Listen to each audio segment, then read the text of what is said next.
Break muna tayo sa bad vibes at magtungo sa balitang nakaka-good vibes.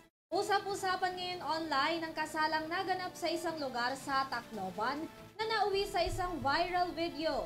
Alamin natin ang kwentong yan hatid sa atin ni Sonia Grace Agunday.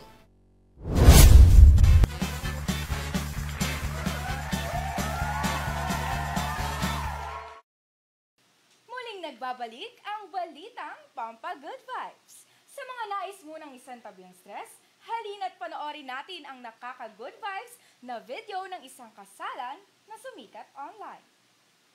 Talaga namang isa sa mga pinapangarap ng mga kababaihan ang humarap sa altar at ikasal sa kanilang minamahal, lalo na kung present pa dyan ang iyong mga magulang. Gaya na lang ng dalawang ito na nag-isang dibdib, pero mas lalo pa yang naging makulay nang ang groom ay pabiro itong ginawa.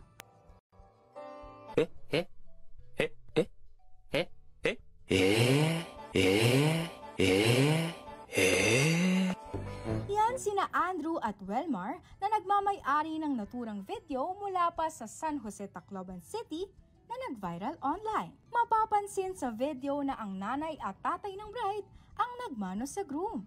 Agad namang binawi ng mga ito ang kamay ng groom at pinagmano sa kanila. Biro pa ng bride na nag-upload ng video, pasaway daw ang kanyang groom at tila hindi nag-practice. Dagdag pa nito na halata naman na walang ganitong kultura sa bansa nila. Matapos naman ang nakatutuwang pangyayaring ito, ay naging matagumpay ang wedding ceremony ng dalawang magkasintahan.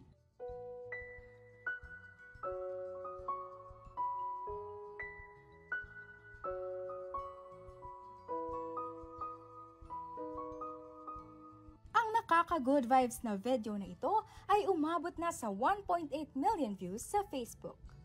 At iyan ang balitang Pampa Good Vibes. Gusto mo rin bang magbahagi ng mga feel-goods na balita? I-message mo lamang ang aming official Facebook account, EuroTV News. Ako si Sonia Grace Agunday